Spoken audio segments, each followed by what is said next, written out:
First up, in the number 5 spot, we got Alcatraz. A small rocky outpost in the middle of San Francisco Bay, California, Spanish explorer Lieutenant Juan Manuel de Ayala first mapped the island in 1777, and he gave it the name Isla de los Alcatraz, which means Island of the Pelicans. In a later life, the island will be transformed into The Rock, an infamous prison home to some of the world's most famous prisoners, and you can still visit this place today. Outside of going to check out the Full House home, this has got to be the best thing you can do in San Francisco. In fact, better than that. Better than the bridge too. Number one thing for me, I gotta do it. Moving on to the number 4 spot, we got Hashima Island. The Japanese developed Hashima when coal was discovered in the rock beneath the island and surrounding seafloor. At one time, this place was considered the world's most densely populated place on planet Earth, with 334 people per acre. The island's mining community now stands completely abandoned, and the island just sits there in the waters off East China. No one's using it, except for James Bond. He filmed some scenes there for Skyfall. Coming in at number 3, we have Hidden Treasure Ogami Island. The Sakishima Islands consist of various smaller islands, including Miyakojima City, Aikima Island, Irabu Island, Kurima Island, Mayaku Island, Shimoji Island, and of course Ogami Island. Ogami Island is located 15 minutes by boat to the north of Miyako Island, and when viewed from Miyako, the island is seemingly floating in a sea of blue. It is also known as the Island of the Gods and has been a spiritual place amongst the Miyako Islands. It is a tiny peak of land with only a few dozen residents inhabiting it. Legend states that mysterious happenings occur on the island, and when it was reported that the treasure of the great 17th century pirate Captain Kidd might be hidden in one of the caves on the island, hordes of people descended to the land in hopes of discovering it. Captain Kidd, also known as William Kidd, was a Scottish sailor who was tried and executed for piracy after returning from a voyage to the Indian Ocean. The belief that Kidd had left buried treasure spread like wildfire, resulting in this popular urban legend. The 1701 broadside song Captain Kidd's Farewell to the Seas, or the famous Pirate's Laments, lists, I quote, 200 bars of gold and Rick's dollars manifold we seized uncontrolled. Whether he really did bury treasure on Ogami Island is unknown, but it is confirmed that he did bury a small cache of treasure on Gardiner's Island in a spot known as Cherry Tree Field. It was removed by Governor Bellamont and sent to England to be used as evidence against Kidd. So if you still wish to visit Ogami Island to hunt for this treasure, by all means, however don't forget the strange goings on and the spiritual legend surrounding the place. Coming in at number 2, the Land of the Dead, Oshima Island. Oshima Island is an inhabited volcanic island in the Izu archipelago in the Philippine Sea off the coast of Honshu, Japan. On the island you can find the Tonjimbo Cliffs in northern Fuku Prefecture.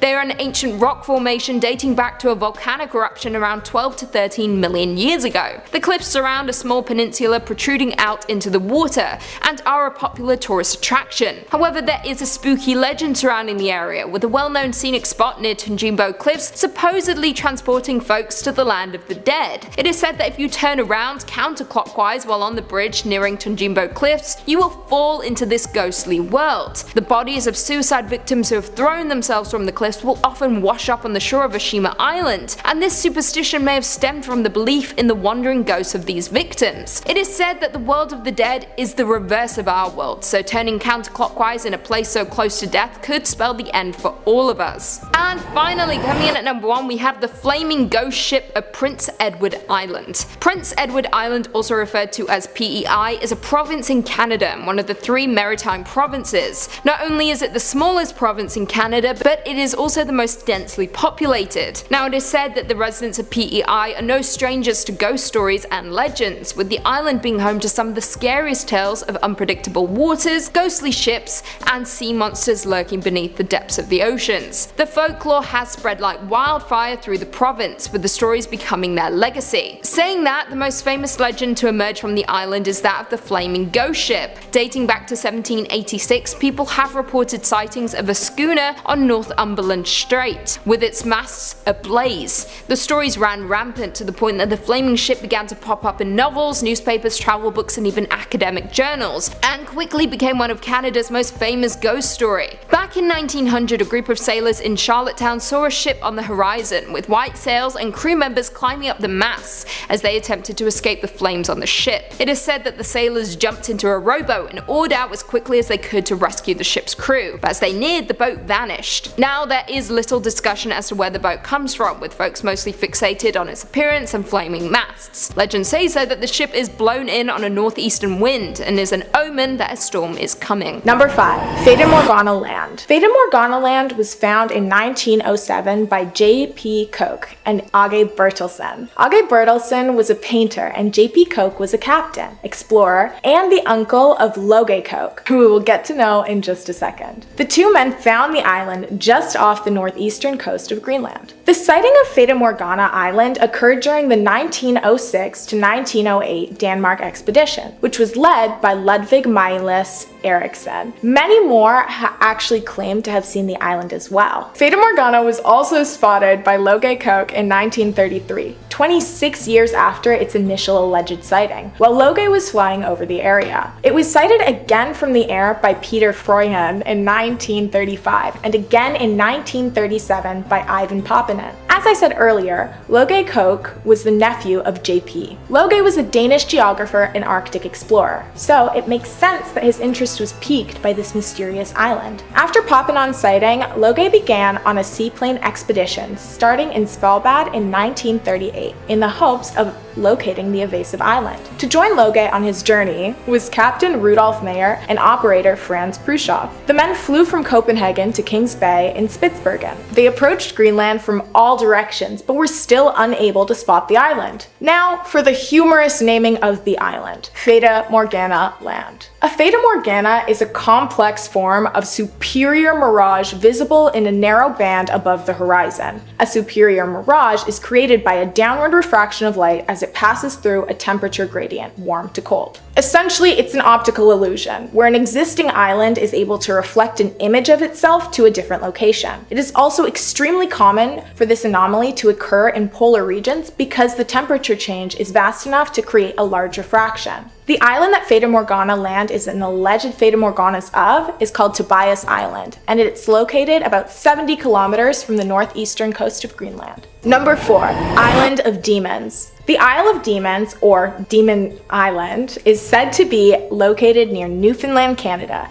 and is generally shown as two islands. The island first appeared on maps in the 16th century, but disappeared in the mid-17th century. It was believed that the island was filled with demons and wild beasts which would attack, torment, and harm any ships that were bold or foolish enough to travel near it. Also anyone who was even cockier and tried to actually go onto the island itself. In the mid-1500s, a French noblewoman was accused of having an affair with a young man on her ship, and she was left on the island with the man. It was believed that the Isle of Demons was the site of their abandonment, and many people claimed to have actually seen the pair on the island. The story has been told by poets, writers, historians, novelists, and musicians over the years, though no one is certain where the pair was actually left. It's now presumed that the pair was left on a different island, but no one knows for sure. The Isle of Demons first appeared on a map created by Johann Ruysch in 1508. It is possible that the island was mistaken for the older island Satanas, which was normally depicted as an island in the middle of the Atlantic Ocean. The Isle of Demons continued to appear on maps until Giacomo Gastaldi's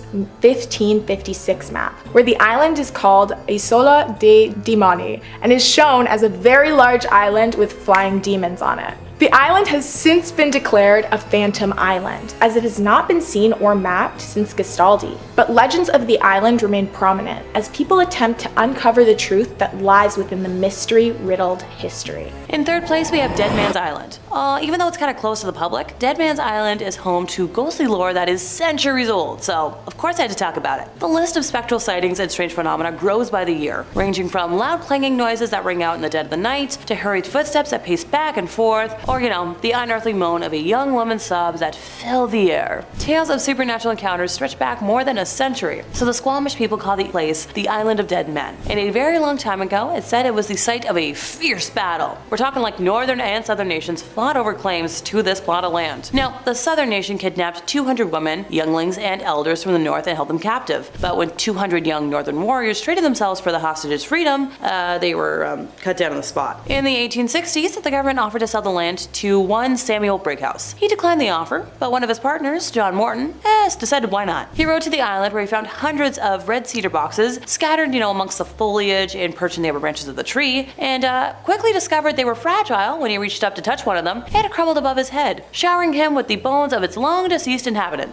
Yeah, nope, that's when you run for the hills and say, no thanks. In the 1890s, a plague descended upon Vancouver, and Dead Man's Island was used as a pest house. So those who fell ill were sent to the island for quarantine. And if they got better, they were allowed to return home. If not, they never left. From 1899 to 1930, this island was home to a logging dispute. Local authorities and residents alike were kind of outraged by it, and at 6:30 a.m. on April 24th of 1899, when the developer headed out to the island with 30 men, then Mayor James Garden brought almost the entire police force with him to the island. When the developer attempted to cut down a tree, he and his men were arrested. Now, several similar episodes dotted the decades until the lease expired in 1930. In a 1909 incident, police occupied the island overnight to keep loggers at bay, and claimed they heard the rattling of dead man's bones and shrieking skeletons that threatened to haunt anyone who dared cut down trees on the island. The island is home to too many bodies to count. First Nations people, British merchant sailors, early pioneer residents of Moodyville, Hastings Sawmill and the Granite Town site, Canadian Pacific Railway workers who died during construction, victims of the Great Vancouver Fire of 1886, those who succumbed to smallpox, and, possibly some of the squatters who made the island their home for many years. No. Absolutely not. That's way too many dead bodies for my liking. Way too many spirits and angry ghosties. Absolutely not. In second place, we have the island of Poveglia. So the island is located in the lagoon near Venice and is famous for being one of the most haunted places in Italy. Tourists and locals alike are banned from this place, which was used for centuries as a place to exile the sick to prevent the spread of disease and, contain the mentally ill in an asylum built in the late 1800s. Yes, I'll backtrack and elaborate, and it's kind of similar to Dead Man's Island, but worse. In 1348, the bubonic plague arrived in Venice and Poveglia, and like many other small islands at the time, it became a quarantine colony. The plague on average killed like 1 out of 3 Europeans, and fearing the spread of the disease, Venice exiled many of its symptom-bearing citizens there. So if you sneeze, off you go. At the island's center, the dead and those too sick to protest were burned on giant pyres, and now this includes the tens of thousands of citizens dying on the mainland. And those fires would burn once more in 1630 when the Black Death again swept through the city. The small island was used as a mass burial ground, and ashes from human remains make up as much as 50% of the island's soil. Grapes, I hope it's a good fertilizer. The deaths of nearly 160,000 people on the island have given it its nickname, the Island of Ghosts. Now, a doctor at that asylum that I mentioned a moment ago was known to have experimented on patients with, crude lobotomies, and he jumped from the bell tower in the 1930s after claiming he had been driven mad by ghosts. I wonder why. You torture people and they're gonna haunt you in the afterlife? Go figure. Decades later, nearby residents claim to still hear the bell, even though it was removed many years earlier. A report titled Haunted History states that some restoration work had started in recent history, but abruptly stopped without explanation. Okay, maybe this is one spot on today's list I don't want to visit. And in first place, we have Bell Island. So time to travel to Newfoundland, Canada, but more specifically, the claustrophobic rocky mining tunnels. So there's a sense of miner spirit watching from every corner and crevice in this world, where the shadows flicker and the darkness, it's just heavy. So between when the mines opened in 1895 and the last mines closed in 1966, there were 106 fatalities and, triple those accidents. Miners lost arms, legs, some were left disfigured, while others died of lung disease. No big. Heritage Newfoundland and Labrador reported in 1938 that a methane gas explosion in the number 6 mine killed 2 men and injured several others. In the 1950s, with the implementation of more powerful and faster machinery, miners were often killed or wounded by runaway ore cars and falling debris, to name just a couple of disasters. At the start of the mining, men wore felt baseball hats with the only light flickering from the dull glow of a candle on top and a tin lamp burning seal oil perched on a rocky ledge. Safety improved by a smidgen around 1911 with the introduction of carbide lamps. And in 1935, miners wore battery-powered electric lights. But before all those great improvements, miners had no proper bathrooms or eating facilities, there was no warmth, and they worked 10 to 12-hour shifts for 6 days a week for 5 to 7 cents an hour, seeing the sunlight only on Sundays. Okay, that sounds like me, but I swear, I do take a day off. Boys as young as 10 worked alongside men as old as 80, picking ore off the conveyor belts, separating the chunks by size and discarding the waste. The site contained 4 major underground mines called Number 2, 3, 4, and 6, which I've already mentioned, and they ran about, 3 to 5 miles in length. And then on the surface, there were 2 more mines, called the number 1 and the number 5, that were mined out before, going underground. And what's left of the number 4 mine, folks have heard muffled disembodied whispering, felt an icy wind rush past, footsteps, and often there's a dreadful feeling of being watched. Now, the most unfriendly character to roam the area is not a long-dead miner entering or leaving the tunnels, but a vengeful white woman. So women back then were considered to bring bad luck if they entered a mine, or even walked onto the mining site. Yeah, I can vouch for the fact that miners, similar to actors, can be very superstitious people. Remember, I'm from a Canadian gold mining town myself. Now, the white woman began to appear in the 1940s. And remember how I mentioned the mines didn't have running water? Yeah, the men would collect buckets from a well. So one day when the men went to collect water, and to their horror, discovered the body of a young woman, dressed in all white, floating in the well. Her skin had turned an icy blue in, the post-mortem state, and shortly after removing the body from the well, mine number 4 became a hub of paranormal activity. Men that were heading home after a long shift would get fiercely attacked by this woman. And wounded, they got treated at the nearby hospital, and those events would happen until about the mid-1960s, after the discovery of the killer. Well, the turn of the 19th century dispelled many of the long-standing myths and legends that were once pretty common on the island. In some cases, they actually got replaced with all new supernatural horrors. Bell Island has been labeled the most haunted island in North America. So, moving forward, in the early 20th century up until the 1950s, the island had a blend of ethnicities. We're talking English, Irish, Scottish, German, and more. And they've all got their own superstitions as well. Before Newfoundland joined Canada as a province, it was a lawless place, filled with sailors, stowaways, misfits, and, the folklore got really mixed with the macabre. Wherever you found a piece of land, you planted your home, and there's a lot of things that happen that people still can't explain. What was I forgetting? Oh right, I almost forgot about the fairies. Once there was a man on Bell Island who actually disappeared for quite some time, and when he returned, he was totally different. He suddenly developed a serious speech impediment and walked hunched over with a cane in a jerky, unstable fashion. So the rumor was that the fairies took him. And hey, at the time, most of the community gossiped about this. According to locals, it's very common in old Newfoundland stories that if people have some kind of interaction with fairies, they are changed as a result. People in Newfoundland will also talk about a blast, where they will get an injury of some kind, they'll trespass on fairy ground and they'll be struck with the fairy arrow, and then they'll get a boil or a lump or something that's going to form on their body.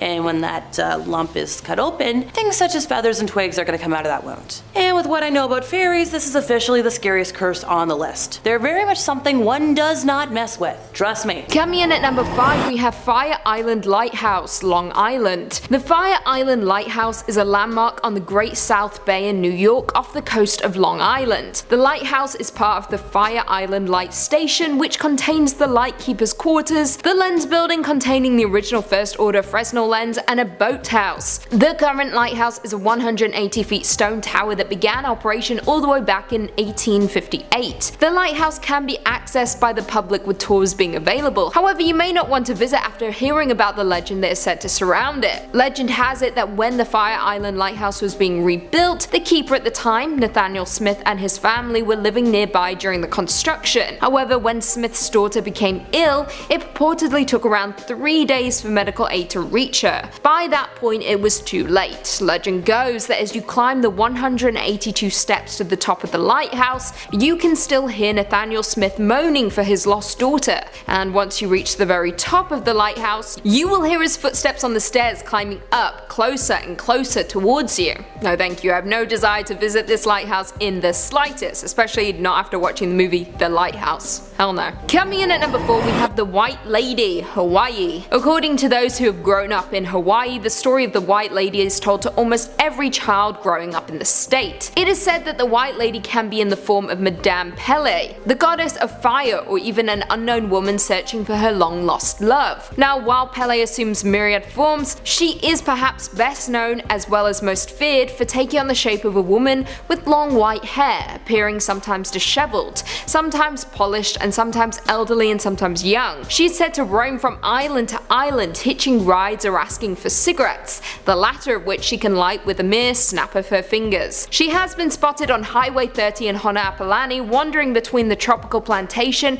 and the Kahili Golf Course entrance. It has been said that if you drive this stretch of road, you may encounter the woman in white. Some have stopped to offer her a ride, with her oftentimes accepting and riding in the backseat of the car. In one particular story, the driver asks the woman where she is going, noting her ghostly appearance. However, he chalks it up to the full moon or the shadows of the trees. He does notice though that the white lady looks almost transparent as he views her in the rearview mirror. However, when he turns around to ask her where she would like to go, she has vanished into thin air. Others have reported seeing her dancing in red at the foot of volcanoes. It is believed that she asks for favors in order to test the kindness of strangers, and failing to do these favors for the white lady may result in catastrophic events and even heartache. Moving on to the number 3 spot, we got Snake Island. Now the actual name for this island I couldn't pronounce to you to save my life. The nickname Snake Island, and we're going with that. This is a 110-acre island off the coast of the state of Sao Paulo, Brazil. It is home to a species of viper snake, which are the most venomous snakes in the world. Now local legend has it there are 5 snakes for every square yard.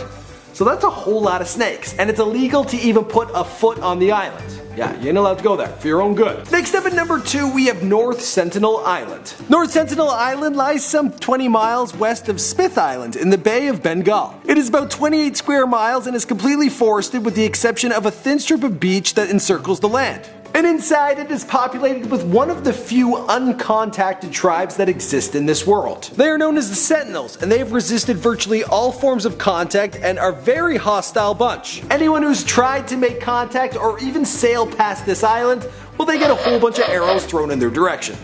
Finally, in the number 1 spot, we got my favorite of them all. I'm talking about Easter Island. One of the greatest mysteries on Earth are the 887 statues which stand on Easter Island. And this place, it's the most remote island in the entire world. Now, I once had a theory that the people from Lost, that's where they ended up. And I wouldn't be that far off. I mean, it's a weird island and that was a weird show with a weird island, right? Located in the southern Pacific Ocean, 2,300 miles west of the coast of Chile and 2,500 miles southeast of Tahiti. Now, Easter Island is only 15 miles long and 10 miles wide, yet the island, which was almost uninhabited when discovered on Easter Day in 1722, the thing is covered in these giant statues. Some of them weigh tons, others are 30 feet tall, and then if you dig a little deeper, well, they just get bigger.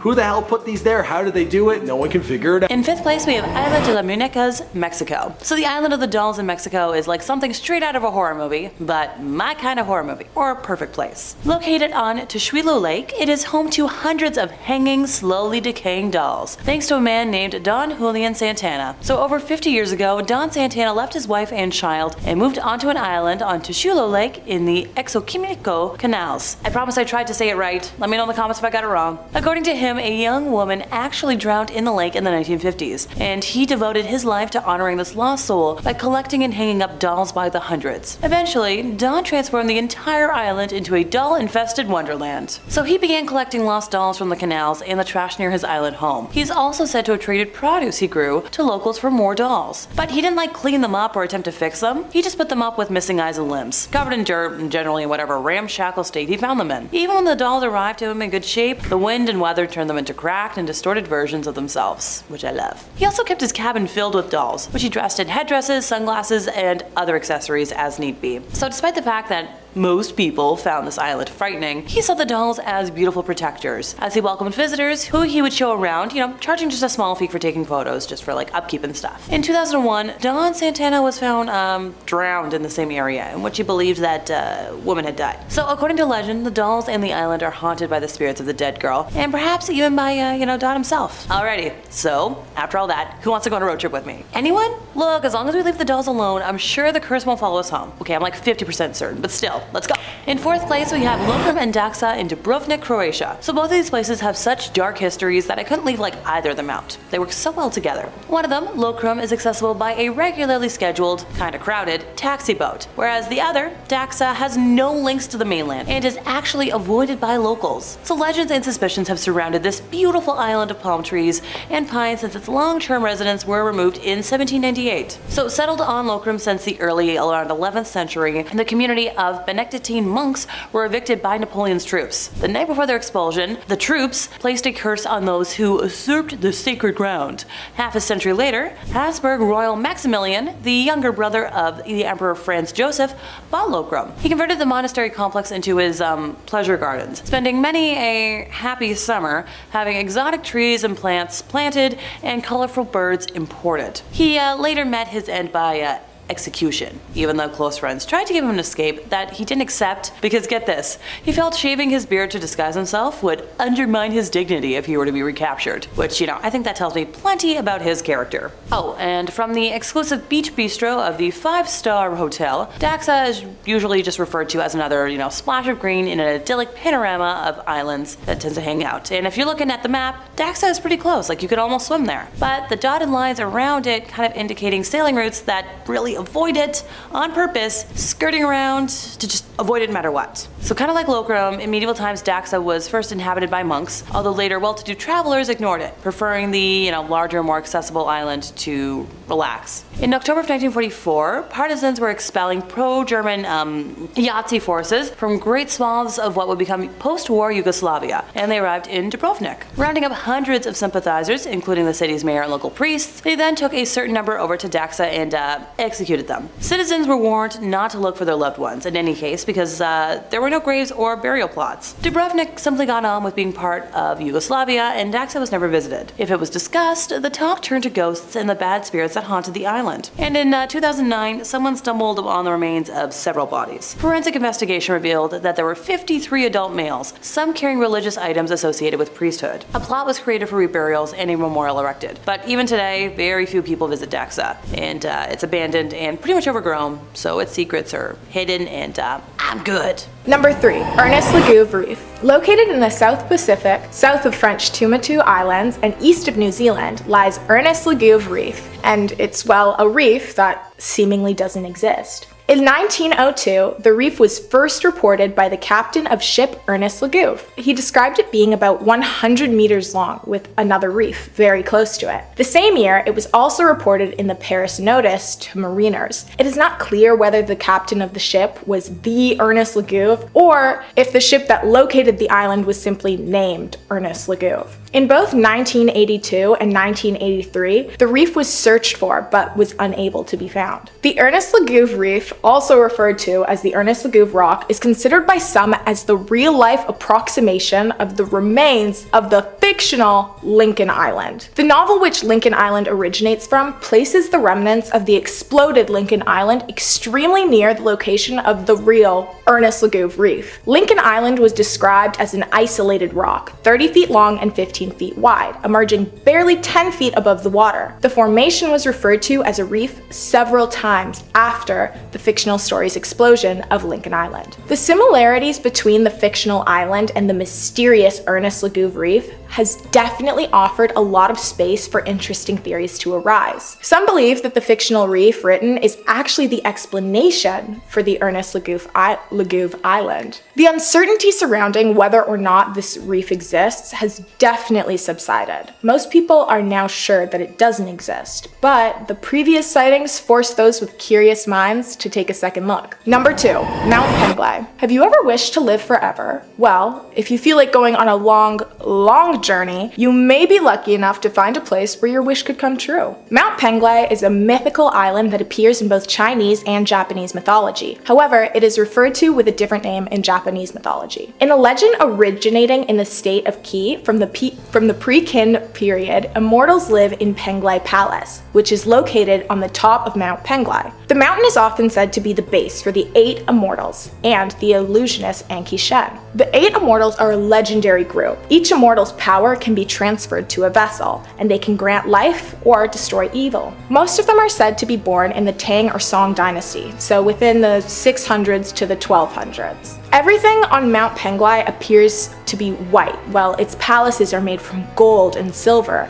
and jewels grow on trees. The winters aren't harsh and grueling because they don't exist there. The food is abundant and life is without agony. There are fruits on the island that can heal any ailment, grant eternal youth, and even resurrect the dead. Qin Shi Huang, in search of the elixir of life, tried many times to locate the mythical Mount Penglai, but he never succeeded. Legends say that one servant had been sent to find the island, found Japan instead, and named Mount Fuji as Penglai. Small mistake on his part, I guess. I just couldn't stop imagining him returning to everyone and leading this long expedition to what he thinks is Mount Penglai, and then upon arrival everyone's just like, dude, that's literally Mount Fuji. Many theories as to the actual location of the mountain have been recorded, including Japan, Namhae, Jeju-do, south of the Korean peninsula, and Taiwan. A place called Penglai does exist in Shandong, but its connection is claimed to be the site of departure from the island, opposed to the island itself. Chung Hwan, a Joseon period geographer, associated Mount Penglai with Korea's Mount Kumgang. While the island has no reports of ever being located, many believe that it is true, and that if you are in times of extreme crisis and need honest help with no bad intentions, you may just be lucky enough to find the island yourself. Number 1. Atlantis. I don't think anyone could do a mysterious island video and not include Atlantis. As well known as it is, there are actually a lot of little known facts behind the origin of the legend of Atlantis. I mean, just to start, the legend of Atlantis was made by Plato, the Greek philosopher. The story was supposed to be an allegory to comment on the hubris of nations. In the story, Atlantis is a naval empire that ruled over all western parts of the known world. After an unsuccessful attempt to conquer ancient Athens, Atlantis fell out of favor with the deities and was submerged into the Atlantic Ocean. In ancient Athens, though, most people viewed the story as fictional or myth, but some people actually believed it. Though Plato's work was not to be taken literally, many writers in the Renaissance era wrote stories of Atlantis, which were, by some, taken literally. In the 1800s, scholars misinterpreted Plato's narrative as a historical tradition. They also thought that Plato was telling a historically accurate story, and hence the legend of the lost city, Atlantis, was popularized. In the 1st century, Jewish philosopher Philo wrote of the destruction of Atlantis in his On the Eternity of the World. Allegedly citing another philosopher, Philo wrote, "And the island of Atlantis, which was greater than Africa and Asia, as Plato says in the Timaeus, in one day and night was overwhelmed beneath the sea in consequence of an extraordinary earthquake and inundation, and suddenly disappeared, becoming sea, not indeed navigable, but full of gulfs and gulfs and eddies." Many early Christian writers also wrote of Atlantis, but they had differing opinions as to whether the story was true or not. Some believed that the island was real and was the size of Libya or Asia. Others believed that it was an untrustworthy myth made by pagans. Some of those who did believe it existed actually blamed its destruction on the pagans. The confusion of whether the island was real or not continued for a very long time. Cartographers in the 1600s would often include Atlantis on maps. Though the position would often change, it was still on the maps. Atlantis has definitely been the most famous lost island, seeing as the debate surrounding it has been going on for thousands of years. No one is quite sure whether it exists or not. I mean, some will say no, it definitely does not exist. But to them, I say, shush, for you have not seen it with your own eyes.